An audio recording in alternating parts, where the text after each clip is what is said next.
Eu até hoje ainda não sei o que será a minha vida daqui para frente, porque esse menino era tudo para mim.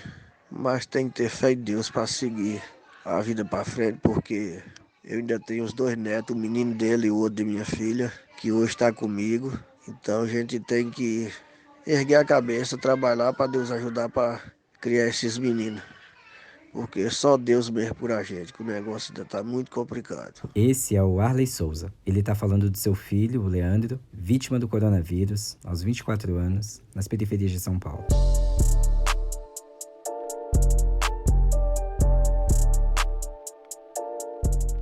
Oi, eu sou o Wagner de Alencar e estou em Quarentena, o podcast criado pela Agência Mural de Jornalismo das Periferias, com informações, histórias e relatos sobre a Covid-19. Nosso maior sonho seria não precisar falar de luto, porque queríamos que essas mortes não tivessem acontecido, que não tivesse acontecendo, na verdade, que o pior já tivesse passado. Mas não. Recentemente, o Brasil chegou à marca de mais de 50 mil mortes pelo coronavírus. Na capital paulista, assim como em outras regiões do país, a maior mortalidade acompanha o CEP e geralmente ele fica nas periferias. O Arley é pedreiro e mora no Grajaú, no extremo sul de São Paulo.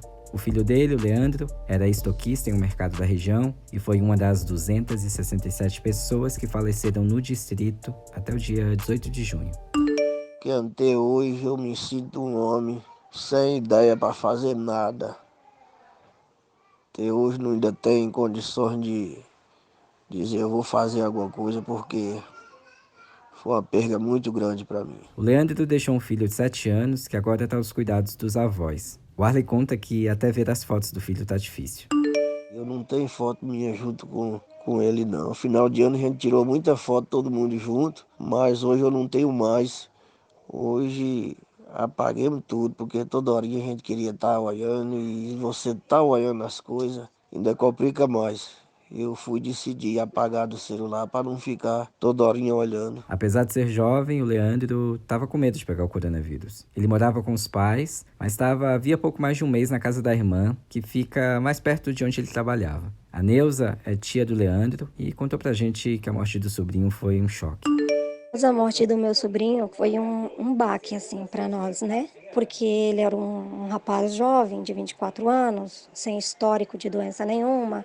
Para mim foi um abismo, assim, que criou na família, porque a gente não espera, né? Você sempre vê os casos na TV e não está preparado para que isso aconteça na tua família. Então, depois da morte dele, eu passei não só ter mais cuidado, como ter medo. A palavra certa é medo. Eu continuo me cuidando das mesmas formas que eu vinha fazendo, mas eu passei a sentir medo, coisa que eu não sentia antes da morte do Léo. E é um sentimento muito ruim, você viver com medo. Ela relembra que tudo aconteceu muito rápido.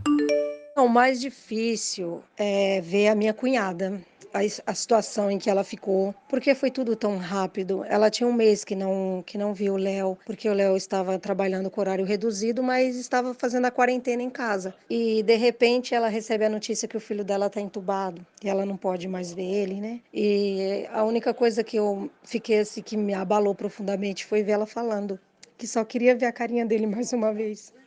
Isso destrói qualquer coração de uma pessoa, assim, pelo menos pessoas, né, que pensam nas outras pessoas. A doutora em Psicologia Social Institucional Ellen Barbosa dos Santos explica que em casos de perdas assim, o luto pode ser ainda mais difícil. Geralmente dura até um ano. A gente vê que em mortes violentas, o que acontece? Quando algum familiar tem alguma perda por morte violenta ou por alguma morte, por exemplo, desastres em que o corpo não é encontrado, em que o corpo não é visto, e esse tipo de situação, de circunstância, ele impossibilita que a pessoa consiga fazer o luto, ou seja, consiga se despedir e elaborar a perda da pessoa amada. Na cidade de Tiradentes, na zona leste de São Paulo, a operadora de máquinas Juliana Santos também perdeu a mãe para a Covid-19. Até eu não acreditava. Eu acreditei quando minha mãe pegou. Aí eu fui ver. Sei lá, meu. É que às vezes a mídia tem tantos golpes, tem tanta coisa que você acha que é, entendeu? Mas quem nos conhece sabe que é real, entendeu? É aquilo, na verdade, a maioria só vai entender que é verdade quando alguém pegar, entendeu? A verdade é essa.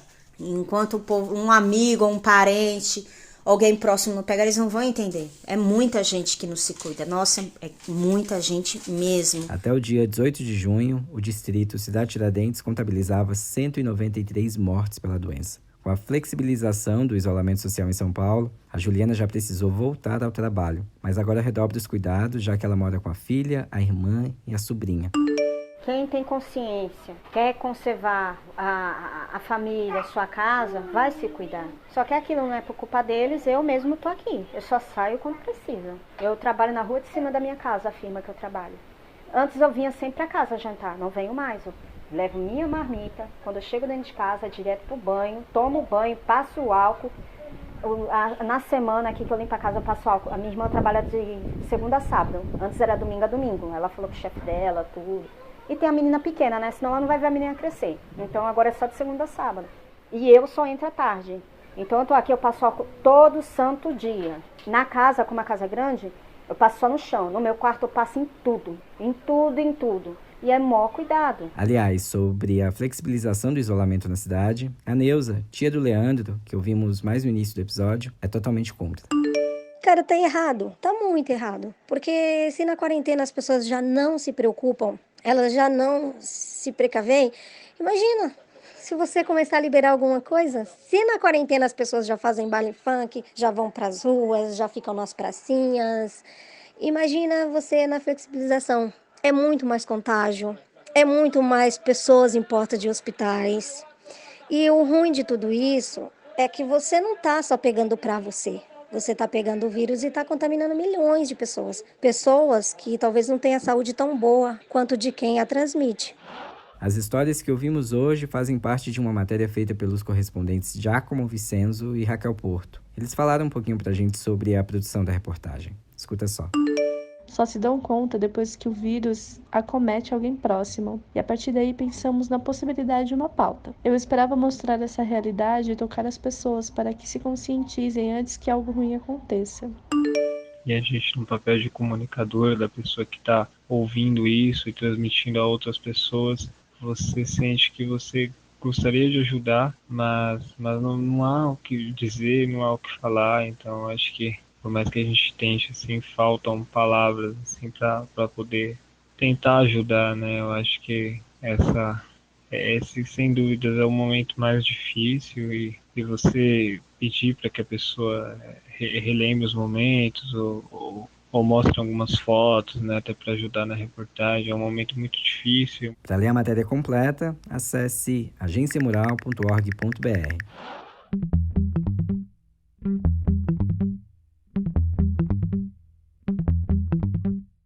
Por aqui a gente segue em quarentena, desejando que tudo isso passe logo. E também muita força àqueles que perderam pessoas queridas para a Covid-19. Este podcast contou com a colaboração de Raquel Porto e Giacomo Vicenzo. A produção foi da Ana Beatriz Felício e a edição de áudio de Juliana Santana. E o apoio é do Instituto Unibanco. Acesse outros conteúdos sobre a Covid-19 nas redes sociais da agência, no Instagram, no Twitter e também no Facebook. Participe enviando o seu áudio para o nosso WhatsApp. Anota aí o número.